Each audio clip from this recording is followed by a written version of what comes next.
네, 오늘은 엘리멜렉과 나오미의 자리라는 제목으로 본문을 좀 살펴보겠습니다.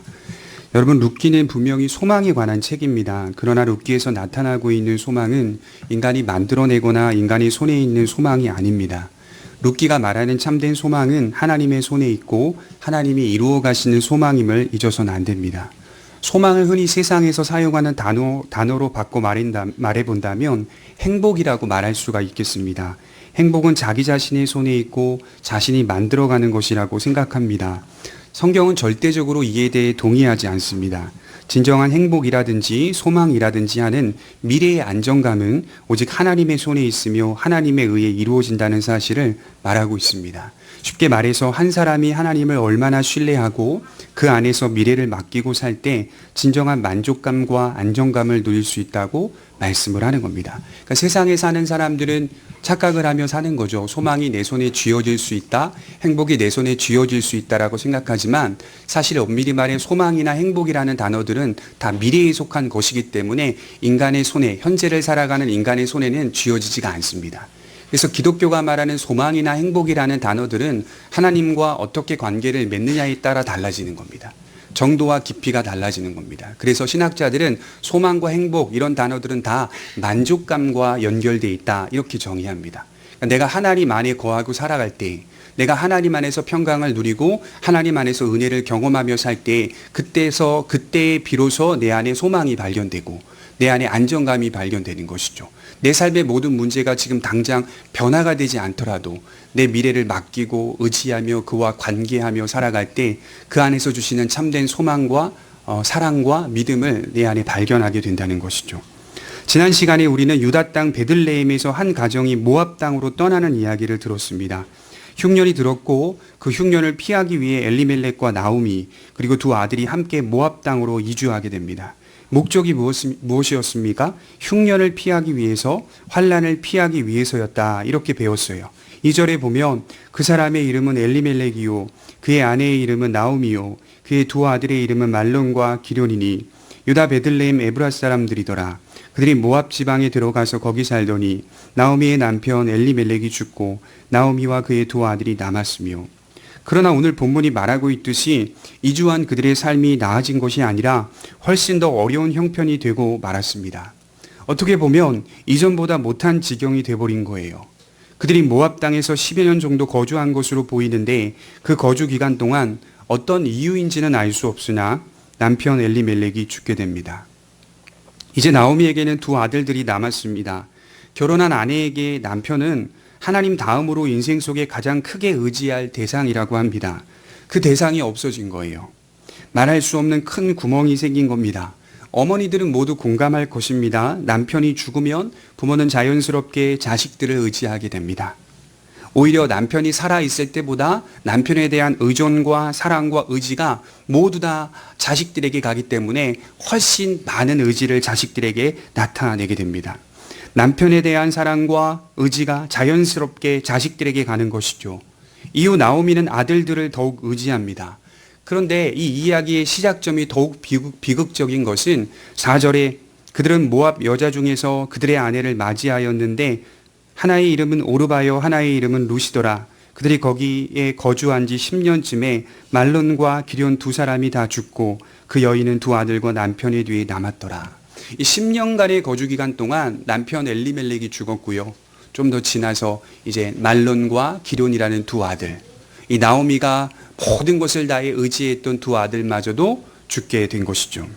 남편이 죽은 지 얼마 되지 않아 아들들도 죽게 됩니다. 이제 나오미에게는 아들들과 결혼한 두 며느리만 남게 된 것입니다. 참으로 큰 환난을 겪고 있습니다. 환난을 피하려고 유다 땅 베들레헴에서 모압 땅으로 이주한 것인데 오히려 더 큰 환난을 만나게 되는 경우입니다. 여러분, 먼저 우리가 이 대목에서 우리가 주의해야 할 교훈이 하나 있는데요. 사람의 죽고 사는 문제는 우리의 손에 있거나 우리의 뜻대로 되는 것이 아니라는 점입니다. 그것은 하나님만이 절대적으로 아는 영역입니다. 우리는 불의의 사고나 질병으로 인해 세상을 떠난 사람들이나 고통을 받는 사람들을 적지 않게 볼 수가 있는데요. 이러한 상황 속에 놓인 사람들을 보면서 섣불리 그 사고의 원인이나 이유를 경솔하게 해석해서는 안 됩니다. 먼저 우리가 이 부분을 기억하실 필요가 있어요. 예컨대 모든 불의의 사고들을 인간의 죄악과 불순종 때문이라고 여겨서는 안 됩니다. 믿음이 좋은 사람들 중에도 불의의 사고와 질병을 겪기도 하고 다른 이들보다 단명하는 경우도 얼마든지 기록돼 있어요. 반대로 아주 악한 사람들 중에도 잘 먹고 잘 사는 사람들이 얼마든지 기록돼 있어요. 욥기에 보면 욥이 악인이 의인들보다 잘 되는 모습을 목격했다. 나는 시험에 들었다. 이런 고백이 나와요. 악인의 집이 굳건히 서고 형통하게 살다가 죽음을 맞이하는 경우도 보았다. 욥기 21장 7절에 보면 이렇게 기록되어 있어요. 한번 들어보세요. 어찌하여 악인이 생존하고 장수하며 세력이 강하냐? 그들의 후손이 앞에서 그들과 함께 굳게 서고 자손이 그들의 목전에서 그러하구나. 그들의 집이 평안하여 두려움이 없고 하나님의 매가 그들 위에 임하지 아니하며 그들의 수소는 새끼를 베고 그들의 암소는 낙태하는 일이 없이 새끼를 낳는구나. 가축까지도 한 번도 유산이 안 되는 거죠. 어떤 집의 가축은 새끼를 뵐 때마다 유산이 되는데 이놈의 악인의 집은 새끼를 뵐 때마다 왕왕 낳는 거예요. 그들은 아이들을 양떼같이 내보내고 그들의 자녀들은 춤추는구나. 그들은 소고와 수금으로 노래하고 피리부로 즐기며 그들의 날을 행복하게 지내다가 잠깐 사이에 스올에 내려가느니라. 물론 욥이 믿음의 눈으로 보니 악인의 형통은 잠깐이더라. 그들은 온전히 심판을 받는다라고 결론적으로는 기록하고 있어요. 여러분 다윗도 시편 73편에 보면 나는 거의 실족할 뻔했다 이런 고백을 하고 있어요. 악인이 너무 잘 되니까 나는 거의 실족할 뻔했다. 솔로몬도 이와 비슷한 말을 하였는데 전도서 7장 15절에 내 허무한 날을 사는 동안 내가 그 모든 일을 살펴보았더니 자기의 의로움에도 불구하고 멸망하는 의인이 있고 자기의 악행에도 불구하고 장수하는 악인이 있더라. 의롭게 살았고 의로운 인생을 보였음에도 불구하고 너무 이상한 결론으로 나타나는 그런 의인이 있고 악과 악으로 치달아 삶을 살았음에도 불구하고 장수하는 악인을 보았다. 인생사에 나타난 이해하지 못하는 일들이 있더라. 이런 고백을 하는 거죠. 그러므로 인간의 성공과 실패, 잘됨과 안됨의 문제, 삶과 죽음에 대한 문제를 너무 경솔하게 결론지어서는 안 됩니다. 사람이 병이 들고 사고가 나고 삶 가운데 실패를 경험하는 것이 하나님의 말씀에 불순종하여서 깨닫게 하시는 하나님의 섭리일 수도 있지만 꼭 불순종해서가 아닐 수도 있습니다. 불순종하여서 깨닫게 하시는 하나님의 징계일 수도 있지만 꼭 그렇지 않을 수도 있습니다. 무조건적으로 저 사람 징계를 받는 것이야 이렇게 단정하지 말라는 거예요. 그 말씀 드리는 거예요. 그렇게 하여 내 삶에 일어나는 모든 안 좋은 일들은 다 하나님의 심판이요 징계라고 말할 수 없단 말입니다. 쉽게 원인과 결과를 단정지어서는 안 됩니다. 왜냐하면 그렇지 않은 경우들이 성경에 기록되어 있기 때문이죠. 의인도 이해할 수 없는 일들을 경험하고 의인도 이해할 수 없는 죽음을 경험하며 의인도 이해할 수 없는 질병을 안고 삽니다. 그것을 하나님의 징계라고 말하지는 않아요. 오히려 하나님의 깊고 선하신 뜻이다 이렇게 말을 해요. 그러한 질병을 통하여 그러한 불의의 사고를 통하여 그런 안타까운 죽음을 통하여 그런 모든 것을 통하여 하나님의 깊은 뜻을 드러내기 위한 하나님의 영광을 드러내기 위한 하나님의 지혜의 영역 속에 있는 것이다. 이렇게 말을 합니다. 이 말은요. 지금이 아닌 훗날 알게 될 교훈이라고 말하는 거예요. 바울이 그런 말을 했죠. 고린도전서 13장 12절에 보면 지금은 거울로 보는 것처럼 희미하나 그때에는 얼굴과 얼굴을 대면하여 볼 것이요. 이제는 내가 부분적으로 아나 그때에는 모든 것을 알게 되리라. 이런 고백을 했어요. 우리가 사는 삶의 모든 상황에 나타난 문제들을 우리가 이해하고 깨닫는 것은 부분적인 것밖에 되지 못합니다. 부분적인 것. 그러나 그때 우리가 주님의 나라에 갔을 때 그 일들이 왜 일어났는지 내 상황 속에 왜 이런 어려움들이 있었는지는 그때의 하나님과 얼굴을 대면하여 보는 것처럼 모든 것을 우리에게 알려주실 것이다. 이렇게 말씀을 해요. 아니 하나님 왜 지금 당장 알려주시지 않습니까? 그럼 믿음의 자리가 없어져요. 하나님을 믿는 믿음의 자리, 신뢰의 자리가 사라져요. 만일 우리가 안 좋은 모든 일들을 하나님의 징계요, 저주요, 심판이라고 하며 원인과 결과를 단정 짓는다면 우리는 욥을 찾아온 친구들과 같은 잘못된 정죄감에 빠져들 수 있습니다. 우리 욥기 2장 11절을 한번 찾아보겠습니다. 욥기 2장 11절입니다.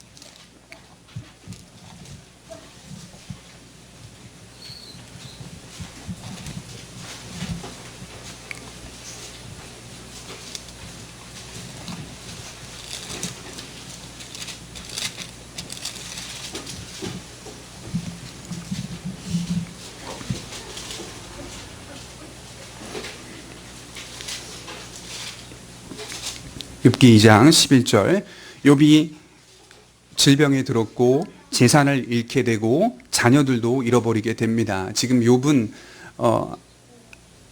몸에 악창이 생겨서 몸을 긁고 있는 그런 상황 속에 고통을 받고 있는, 모든 것을 다 잃어버린 상황 속에 욥의 절친한 세 친구가 찾아온 상황입니다. 그때 욥의 친구 세 사람이 이 모든 재앙이 그에게 내렸다함을 듣고 각각 자기 지역에서부터 이르렀으니 곧 대만 사람 엘리바스와 수아 사람 빌닷과 나아만 사람 소발이라. 그들이 욥을 위문하고 위로하려 하여 서로 약속하고 오더니 눈을 들어 멀리 보니 그가 욥인 줄 알기 어렵게 되었으므로 그들이 일제히 소리질러 울며 각각 자기의 겉옷을 찢고 하늘을 향하여 티끌을 날려 자기 머리에 뿌리고 밤낮 7일 동안 그와 함께 땅에 앉았으나 욥의 고통이 심함을 보므로 그에게 한마디도 말하는 자가 없었더라. 욥의 세 친구들이 욥이 큰 고통을 당하고 있다는 소식을 듣고 달려오죠. 그들의 자세를 한번 보세요. 욥이 재산을 잃고 자식을 잃고 아내에게 버림받고 중한 질병 속에 신음하고 있는데 그들은 욥을 위로하러 왔습니다. 얼마나 그 위로가 강력한지 밤낮 7일 동안 욥과 함께 앉아서 욥의 고통을 보며 일제히 소리질러 울며 단 한마디도 하지 않았더라. 여러분, 이 정도의 친구들이라면 100점 만점에 몇 점 주시겠어요? 100점입니다. 맞아요. 100점이에요. 100점이에요. 고통 속에 신음하는 자를 위로하러 온 사람들 중에 이러한 사람들이 얼마나 되겠습니까? 참으로 귀한 친구들이에요. 이런 자세는 우리가 배워야 돼요. 인간적으로 볼 때 참으로 칭찬할 만한 합니다. 그러나 조금 지나서 그들이 입을 열게 되는데 어떤 말들이 나오는지를 한번 보세요. 욥기 4장 6절에 엘리바스가 첫 입을 떼게 됩니다. 내 경외함이 내 자랑이 아니냐, 내 소망이 내 온전한 길이 아니냐, 생각하여 보라. 죄 없이 망한 자가 누구인가? 정직한 자의 끊어짐이 어디 있는가? 엘리바스의 첫 번째 말이 무슨 내용입니까? 죄 없이 망한 자가 누구냐, 이 말이에요. 지금까지 그렇게 100점 만점에 100점을 줄 만한 위로를 하러 온 친구가 이제 어느 시점이 지나자 입을 떼며 말을 합니다. 그 말의 내용은 죄 없이 망한 자 없다, 이에요. 죄 없이 망한 자가 없다. 너의 경외함이 내 자랑이 아니더냐? 너 신앙생활했지, 믿음생활했지, 사실 그것도 위선 아니더냐? 이 말은 욥의 모든 것이 하나님 앞에서 범죄하였기 때문에 지금 너가 그 일을 겪고 있는 것 아니냐? 망하고 있는 거 아니냐? 다른 친구들도 똑같은 말을 하고 있어요. 모두가 다 이런 논리입니다. 안 좋은 모든 일들을 하나님께 범죄하여 당하는 징계로 보고 있어요. 쉽게 원인과 결과를 단정하고 있고 모두 하나님께 범죄하여 당하는 것으로 판단하고 있습니다. 여러분, 하나님 뭐라고 말씀하신지 아십니까? 요 세 친구의 말이 틀렸다, 이렇게 말씀하셨어요. 욥기 42장 7절에 보면 여호와께서 욥에게 이 말씀을 하신 후에 여호와께서 대만 사람 엘리바스에게 이르시되 내가 너와 내 두 친구에게 노하나니, 화가 난다, 이 말씀을 하시는 거예요. 이는 너희가 나를 가리켜 말한 것이 내 종 욥의 말같이 옳지 못함이니라, 이렇게 말씀을 하고 있어요. 욥의 고통은 우리가 잘 아는 바와 같이 그런 종류의 고통이 아니었어요. 죄를 짓고 당하는 그런 징계의 고통이 아니었어요. 그는 이해할 수 없는, 알 수도 없는 고통을 당하고 있었습니다. 그는 여전히 하나님을 사랑했고 하나님을 의지했던 매우 존귀한 사람이었어요. 그럼에도 불구하고 헤아릴 수 없는 고통을 당하고 있는 겁니다. 왜요? 하나님의 깊으신 뜻 가운데 있는 일이기 때문입니다. 정말 하나님의 자녀이기 때문에 불순종하여 당하는 징계가 있습니다. 그러나 그렇게 해석이 안 되는 경우들도 있어요. 이해할 수 없는 환난, 그 환난 속에서 더 큰 환난을 경험하는 성도들도 있어요. 아, 이제 좀 됐지 생각했는데 엎친 데 덮친 격이라고 환난 속에 더 큰 환난을 경험하는 일들도 있다니까요. 우리는 매우 조심스럽게 그들을 위로해야 합니다. 환난을 겪고 있는 성도들을 위로하고 그가 다시 하나님의 말씀을 통하여 회복될 수 있도록 기도해 줘야 합니다. 너무 감사하죠. 우리가 이해할 수 없는 환난, 그 환란에서 한 발 더 내디뎠는데 더 큰 환란을 경험하게 될 때 우리 이거 어떻게 이해할 겁니까? 이해가 안 되잖아요. 헤아릴 수 없잖아요. 그렇기 때문에 성경의 수많은 인물들이, 의인들이 이해할 수 없는 고통을 당한 것을 기록하여 우리로 하여금 그것을 보며 위로를 받게 하려 하심이라. 성경에 있는 믿음의 선조들도 우리와 똑같은 인생을 살았다는 것을 발견하게 하여서 거기서 위로를 받는 것. 제가 고통을 받을 때 시편을 읽거든요. 시편을 읽으면 죄송하지만 저보다 더 큰 고통을 받고 있는 다윗을 보면서 위로를 받는 거예요. 모든 믿음의 선조들이 믿음 안에서 견디고 인내하며 살다가 그런 헤아릴 수 없는 고통을 한 번은, 대개는 3번, 4번을 경험하는 일들도 많이 있더라, 이 말을 하는 겁니다. 그 환란 속에서 더 큰 환란을 경험하는 성도, 그들에게 우리가 어떻게 위로해 줘야 합니까? 하나님의 말씀을 만나도록 위로해야 합니다. 우리의 작은 어설픈 위로의 말이 아니라 그가 다시 하나님의 말씀을 통하여 회복될 수 있도록 기도해주고 기다려 주어야 합니다. 사실 욥의 세 친구들이 조금만 더 지혜롭게 믿음 안에 생각했다면 7일 동안, 밤낮 7일 동안 한마디도 하지 않고 일제히 울며 욥을 위로했는데, 그리고 나서 나오는 말이 죄 없이 망한 자가 누구냐? 너 죄 때문 아니냐? 이렇게 말을 하고 있다면 이건 틀린 거잖아요. 오히려 그것보다 함께 기도해주며 하나님의 깊으신 뜻과 하나님의 말씀 안으로 함께 들어가자. 이랬으면 얼마나 성숙한 모습이겠습니까? 제가 오늘 말씀을 드리려고 하고 있는 내용은요, 사실은 나오미 가정의 환란은 헤아릴 수 없거나 이해할 수 없는 고통은 아니었어요. 나오미가 지금 겪고 있는 이 환란의 고통은 불순종의 개연성이 매우 짙게 나타나 있는 사건입니다. 나오미 가정이 당하는 고통과 슬픔을 절대적으로 단정할 수는 없으나 그들은 약속의 땅을 벗어났습니다. 약속의 땅을 벗어난 것을 가지고 어떤 분들은 저에게 이렇게 반박할 수 있겠죠. 목사님, 아브라함도 가나안을 벗어나 애굽으로 가지 않았습니까? 목사님, 이삭도 가나안을 벗어나 블레셋으로 가지 않았습니까? 이렇게 반박할 수 있지만 아브라함과 이삭의 경우는 온전히 약속의 땅을 받지 않은 상태였습니다. 다시 말해 정착된 상태가 아니에요. 이스라엘은 여호수아서를 통해 드러나듯이 정복을 하게 됐고 정착을 하게 돼서 땅을 분배받게 돼요. 분배받은 땅을 하나님의 명령을 통하여 지키라. 이것은 누구의 기업이라고요? 하나님의 기업이다. 그때서부터 비로소 약속의 땅을 거주하며 지키며 정착하며 살게 된 거예요. 아브라함과 이삭의 시대와는 차이가 있습니다. 또한 나오미의 아들들은 오늘 4절에 보면 모압 여인과 혼인을 하였습니다. 결혼을 하였어요. 율법에 비추어 그것은 분명히 잘못된 일이었습니다. 하나님은 이방 여인과 결혼하지 않도록 명령하셨어요. 그것은 매우 잘못된 선택이었어요. 제가 여러분들께 조심스럽게 말씀드리는 건 이런 일 때문에 이런 비극이 임한 것이라고 단정할 수는 없지만 개연성은 충분히 있다는 거죠. 그들의 잘못은 확실하게 말할 수 있습니다.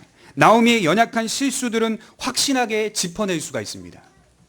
여러분, 성경 사본들이 있는데요, 여러 사본들을 제가 이렇게 쭉 펴서 연구하다 보니까 이스라엘 쪽 유대인들이 기록한 성경의 구약 성경 사본들은 다 어떻게 이거를 해석하고 있냐면 하나님께 범죄하여 당하는 불순종의 징계다, 이렇게 해석합니다. 그리고 오늘날 나오는 현대의 주석들을 보니까 오늘날 나오는 현대의 주석들은 정보가 매우 미흡하기 때문에 그렇게 판단하기는 좀 어렵다, 이렇게 말을 해요. 가만히 제가 연구하다 보니 유대인들의 해석이 맞아요. 왜냐하면 유대인들은 구약의 배경에 능통한 사람들이기 때문에. 현대에 나오는 모든 주석들은 독일 사람이 썼거나 아니면 영국 사람이 썼거나 유대인들이 기록한 방식과 해석이 훨씬 더 성경에 부합한 해석이에요. 특별히 시리아 역본에는 나오미의 이런 환란은 정확히 그들의 잘못 때문이다, 이렇게 기록을 하고 있어요. 이스라엘은 약속의 땅을 받기 위해 400년 동안 애굽에서 종살이 했습니다. 이스라엘은 약속의 땅을 받기 위해 40년 동안 광야 생활을 했습니다. 그들은 약속의 땅만을 바라보고 기다렸어요. 그러나 나오미 가족은 너무나도 쉽게 약속의 땅을 저버립니다. 더군다나 하나님께서 주신 기업이 있었으나 그들은 그것을 버리고 모압 땅으로 떠납니다.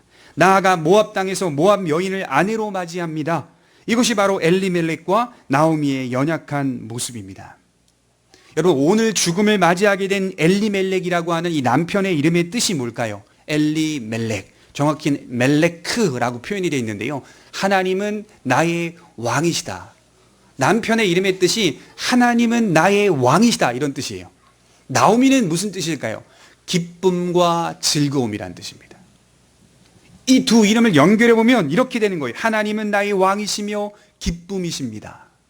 하나님은 나의 왕이시며 기쁨이십니다. 추측하건대 나오미와 엘리멜렉의 부모님들은 믿음이 존귀한 사람들이었을 것입니다. 자식들의 이름을 그렇게 지어준 걸 보면요. 하나님은 나의 왕이시며 나의 기쁨이십니다. 그들의 가정은 이처럼 매우 귀한 신앙의 가정이었어요. 아마도 그 부모님들이 신앙이 좋았던 것으로 추측됩니다. 그러나 그들은 그들의 이름과 걸맞지 않게 약속의 땅을 너무나도 쉽게 떠났고 나아가 모압 여인을 자신의 아들들과 혼인하게 허락해 줍니다. 이것은 대단히 연약한 모습입니다. 어리석은 모습입니다. 제가 누차 말씀드렸지만 룻기는 사사시대를 배경으로 하고 있는 책입니다.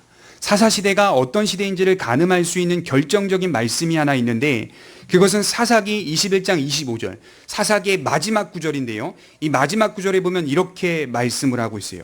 사사기 전체를 포장하는 구절이라고 저는 해석을 하는데 그때 이스라엘의 왕이 없으므로 사람이 각기 자기의 소견에 옳은 대로 행하였더라. 사람이 각기 자기의 소견에 옳은 대로 행하였더라. 사사기는 자기 소견에 옳은 대로 행하였던 시대였습니다. 그것이 바로 나오미 가정의 모습이었어요. 엄밀히 말해 나오미 가정은 하나님을 떠난 건 아닙니다. 그들이 하나님을 버리진 않았어요. 여전히 모압 땅에서 하나님을 의지했어요. 그 다음에 나오는 내용들을 보면 여호와 하나님, 여호와 하나님이라는 고백들이 자주 나오는 걸 보면 나오미는 믿음을 버린 적이 없어요. 그러나 연약했죠. 여전히 하나님을 나의 하나님으로 모시고 의지하며 살았던 것은 맞습니다.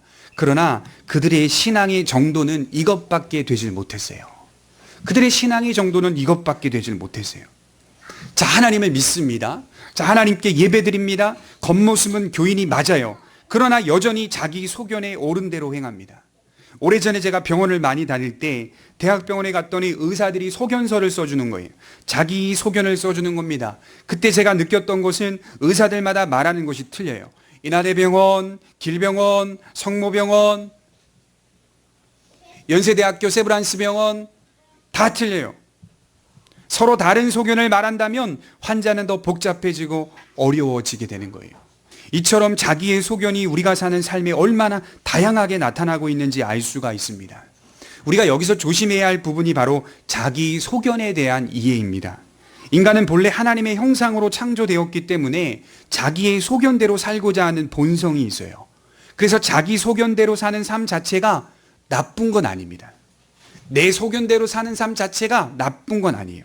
스스로 계획하고 결정하고 선택하며 살아가는 삶이 하나님의 형상으로 창조되었다는 한 부분의 증거입니다. 그러나 사사기에서 말하는 자기 소견대로 삶을 살았다는 말은 죄의 욕망대로 살았다는 말입니다.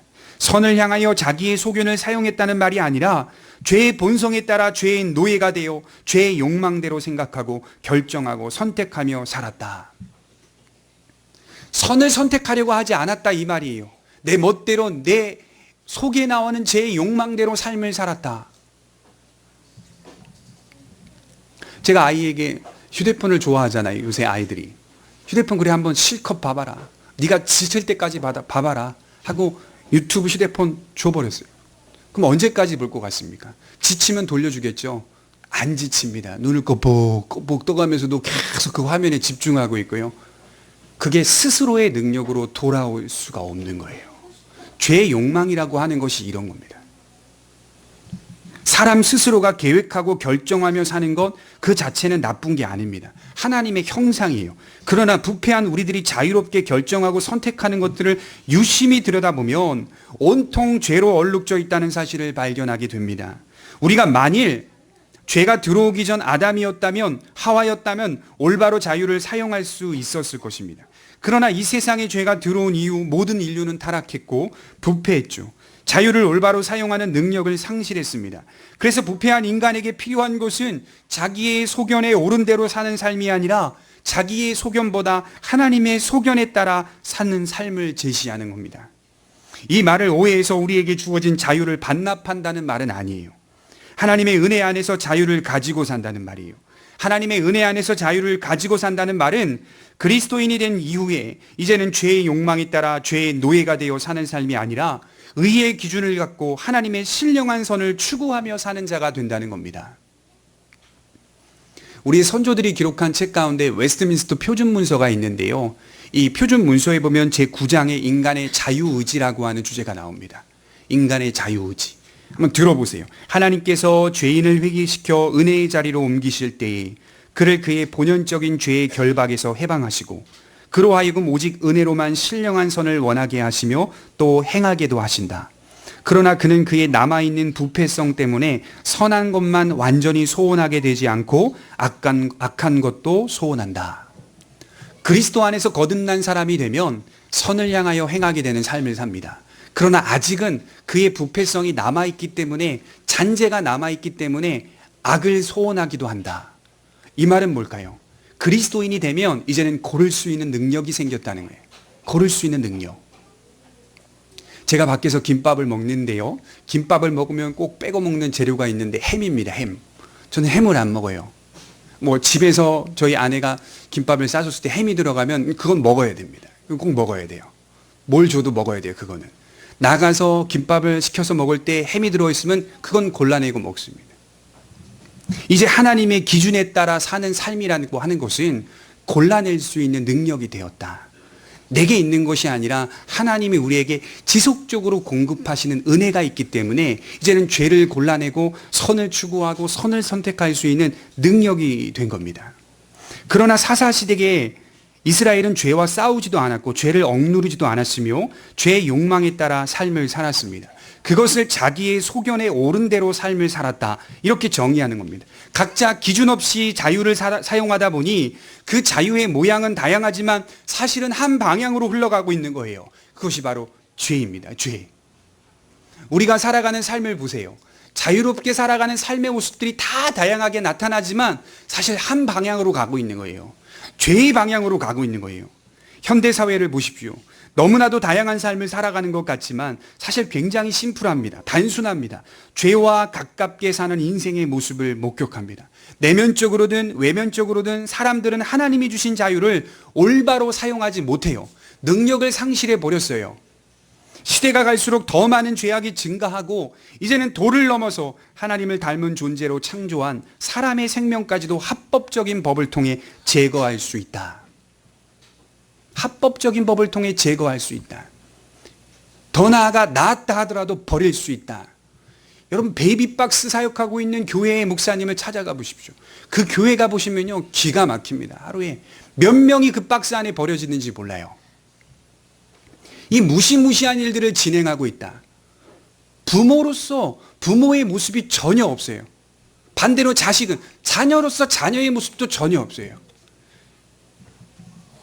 이 모습에 대하여 우리 주님은 이렇게 말씀하셨어요. 그 모습은 하나님을 대항하는 모습이다. 이렇게 말씀을 하셨어요. 요한복음 15장 25절에 보면 예수님 이렇게 말씀하셨습니다. 그러나 이는 그들의 율법에 기록된 바 그들이 이유 없이 나를 미워하였다 한 말을 응하게 하려 함이라. 참 흥미로운 말씀이죠. 인간이 하나님을 향해 대항하는데 인간이 얼마나 악한지 무슨 이유 때문인지도 모르고 하나님을 미워하고 싫어한다는 말입니다.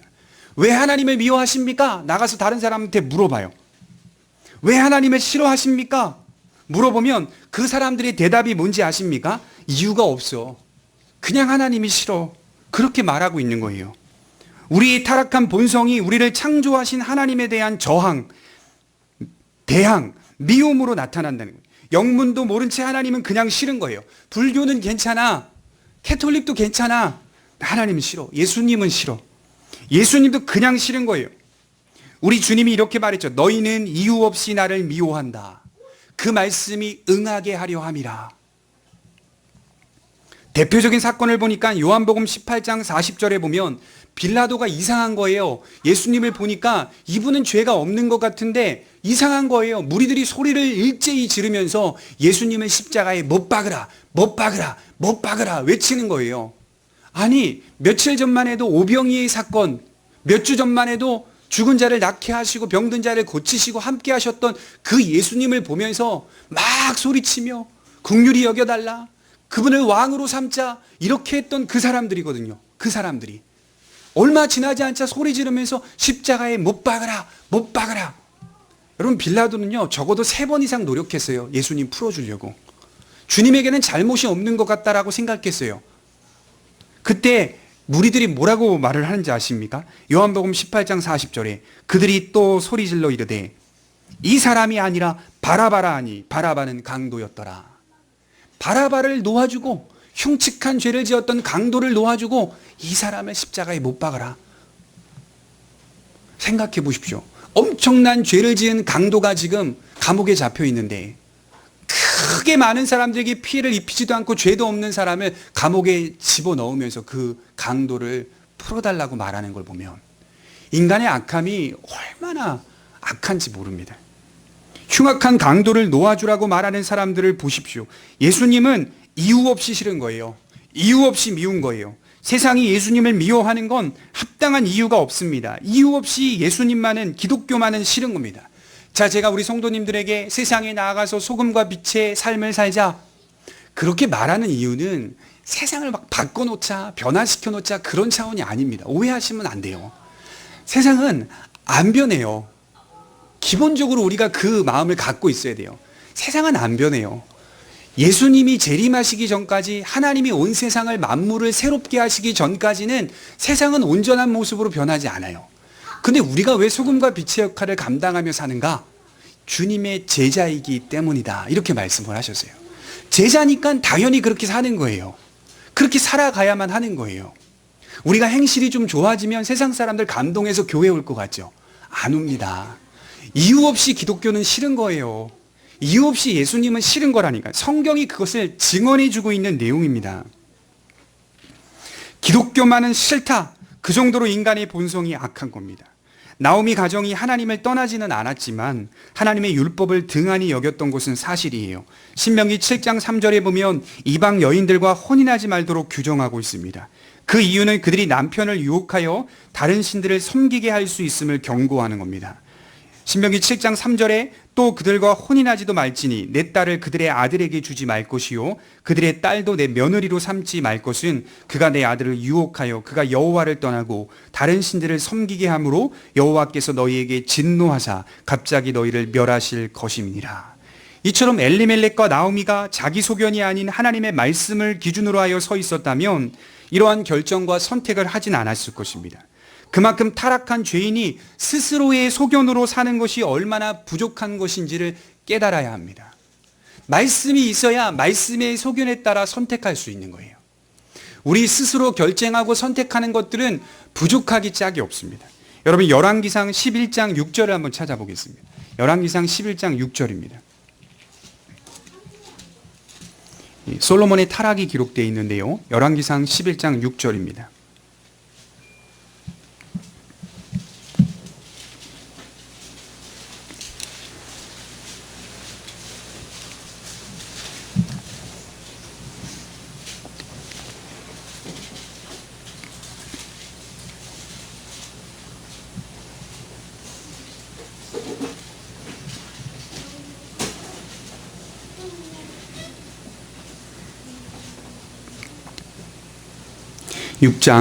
11장 6절, 7절, 8절을 한번 같이 읽어보도록 하겠습니다.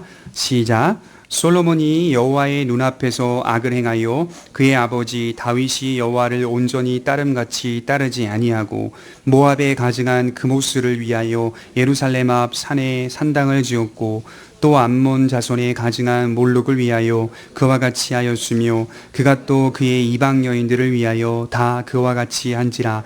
그들이 자기 신들에게 분향하며 제사하였더라. 솔로몬은 여호와를 온전히 따르지 않았습니다. 그리고 이어지는 것이 이방 여인들을 아내로 삼아서 그 여인들이 믿는 신들을 이스라엘 안으로 가지고 들어옵니다. 솔로몬은 이방 산당을 지었고 특별히 여기 기록된 대로 보면 모압의 신을 가지고 들어옵니다. 이 말은 모압의 여자와 결혼했다는 말이에요. 그 여인을 데리고 들어왔다는 말이에요. 모압의 신이 누구입니까? 그모스. 암몬의 신은 몰록 이렇게 표현을 합니다. 모압과 암몬은 우리가 창세기를 보면 지난번 살펴보았듯이 아브라함의 조카 롯의 두 딸이 아버지 롯과 근친상간을 통해 태어난 아들입니다. 이 첫째 아들의 이름이 모압, 둘째 아들임이 암몬, 그들이 모압과 암몬의 조상이었더라, 이렇게 기록하고 있어요. 여러분, 모압과 암몬의 제사가 얼마나 흉측한지 아세요? 모압과 암몬의 제사, 이 몰렉 그모스를 섬기는 제사는 어린 자녀들을 불에 태워서 인신 제사로 올려드리는 제사예요. 아이들을, 자기 자식들을 불에 태워 인신 제사로 올려드리는 제사예요. 황소신이죠. 아주 악한 민족이었습니다. 솔로몬은 그 민족의 여인들을 아내로 삼았고 그들의 신들을 숭배했어요. 이것은 대단히 잘못된 모습이었다라고 말할 수 있습니다. 실제로 룻기를 읽어보면 나오미의 아들들과 결혼한 모압 여인들 중에 룻이 아닌 오르바, 동서 오르바가 나오는데, 오르바는 혼인한 후에도 여전히 여호와를 향한 신앙으로 개종하지 않았던 것으로 보입니다. 우리 본문 1장 15절, 룻기 1장 15절에 보시면 이렇게 기록되어 있죠. 나오미가 또 이르되 보라, 내 동서는 그의 백성과 그의 신들에게로 돌아가나니 너도 너의 동서를 따라 돌아가라. 오르바는 결국 자기의 신들에게로 돌아갔다라고 말씀을 하는 겁니다. 그녀는 남편을 따라 여호와 하나님을 진실하게 믿지 않았다, 이렇게 표현하는 거죠. 결국 돌아갔다는 말은 그녀의 고향으로 갔다는 말도 되겠지만 그녀가 믿는 이방 신에게로 돌아갔다는 말도 되는 겁니다. 이처럼 나오미 가정이 하나님의 언약 백성임을 조금 더 깊이 인식했다면 이러한 과오는 범하지 않았을 것입니다. 저는 이 모습을 보면서 이런 도전을 드리고 싶어요. 하나님의 백성다움을 양보하거나 하나님의 백성다움을 포기하는 자리에 서지 않도록 주의하시기 바랍니다. 하나님의 백성다움의 그 자리 지키셔야 돼요. 때로는 우리가 손해가 있다 하더라도, 때로는 우리가 불이익이 있다 하더라도, 피해 때문이더라도 내 안에 올라오는 죄의 욕망과 자유와 쾌락의 행복을 위해서 그 자리를 포기해서는 안 됩니다. 그런 거 다 감안해서 우리가 예수님 믿는 거 아닙니까? 우리가 다 그거 감안해서 십자가의 길을 걷겠다고 모인 거 아닙니까? 믿음의 가족처럼 보이지만 실상은 세상 가족과 크게 다를 바 없는 가족이 얼마나 많은지 몰라요. 다른 이들에 대한 잣대와 기준만 높지 정작 자신은 바뀌지 않는 그런 가정들이 얼마나 많은지 모릅니다. 가끔 저희 교회에요, 이 한 해 동안에서도 상담 전화를 하신다거나 또 방문하셔서 상담하는 분들이 몇 분 계셨습니다. 그분들이 전화를 하시고 또 오셔서 상담을 하면 여러 가지 얘기들을 합니다. 그 얘기의 내용들을 들어보면 본인이 생각하는 교회, 본인이 꿈꾸는 교회, 본인이 그린 그림들을 잘 저한테 얘기해 줍니다. 이건 하시죠? 이건 안 하십니까? 이거 하시죠? 이건 안 하십니까? 요새는 심지어 정치 색깔은 어떻습니까?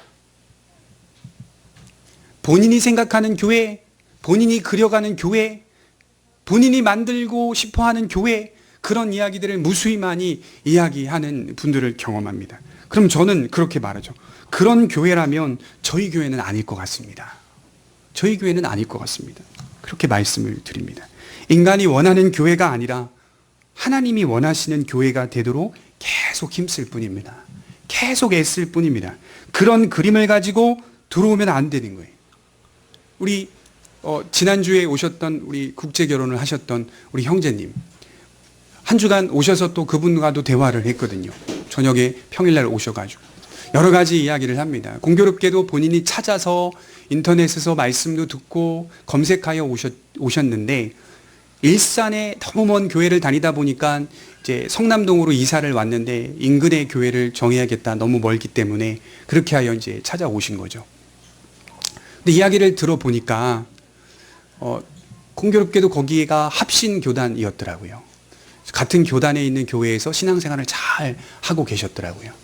근데 오셔서 말씀을 나누다가 제가 이제 그런 교회에 대한 이야기를 하고 또 신앙에 대한 이야기를 하는데 그렇게 말씀을 하시는 겁니다. 목사님, 비본질적인 부분에 대해서는 자유롭게, 그러나 본질적인 하나님의 말씀의 부분에서만큼은 자기가 붙잡고 싶습니다.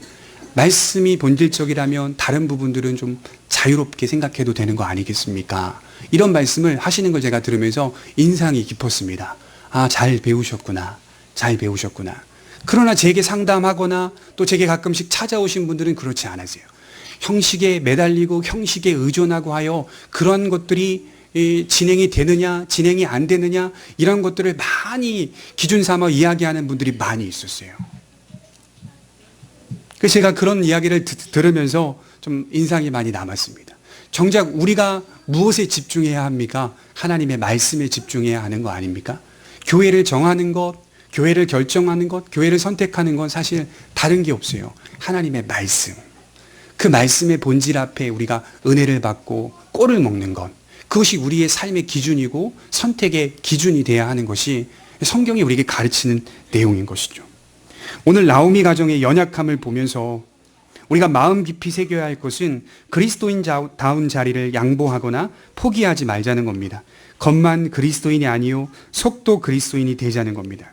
나아가 실수하여 실패의 길, 낭패의 길, 죄악의 길로 잠시 빠졌다 하더라도 은혜의 자리에서 벗어나지 마시기 바랍니다. 가끔 여러분 고백교회도요, 신앙생활 하시다 보면 하나님 말씀을 들으면서 마음이 찔리고 서운한 감정이 드실 때도 있을 거예요. 또 때로는 교회에 서운하기도 하고 때로는 함께 신앙생활하는 다른 성도들 때문에 속상하고 서운한 감정이 드실 때도 있을 거예요. 그러나 여러분, 그렇다고 해서 은혜의 자리를 벗어나지 마시길 바랍니다. 당부드리는 거예요. 사람은 서로가 서로에게 서운하게 할 수밖에 없습니다. 그 서운함을 사랑으로 덮고 사랑으로 이해하고 해결하고 하면서 우리는 한 발 한 발 성장하는 거죠. 성장은 그래서 있는 거거든요. 성장은. 우리가 하나님의 나라에 갔을 때 무슨 성장이 있겠습니까?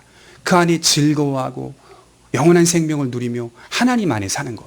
우리가 모질었을 때, 불완전했을 때, 우리가 연약했을 때 이 세상 속에서 성장하는 것. 서로가 함께 세워져 가는 것. 그래서 교회 안에 여러 서운함과 여러 섭섭함들이 발견된다 하더라도 은혜의 자리를 벗어나지 마시기 바랍니다. 그것은 더욱 유익이 없습니다. 나오미가 이 환난 속에서도 하나님을 찾고 그 고통 속에서도 하나님을 의지하며 견디고 인내하는 것을 보면서 여전히 나오미는 하나님의 자녀임이 틀림이 없습니다. 그리고 하나님은 계속해서 결국 선으로 인도하고 계시는 겁니다. 기도하도록 하겠습니다.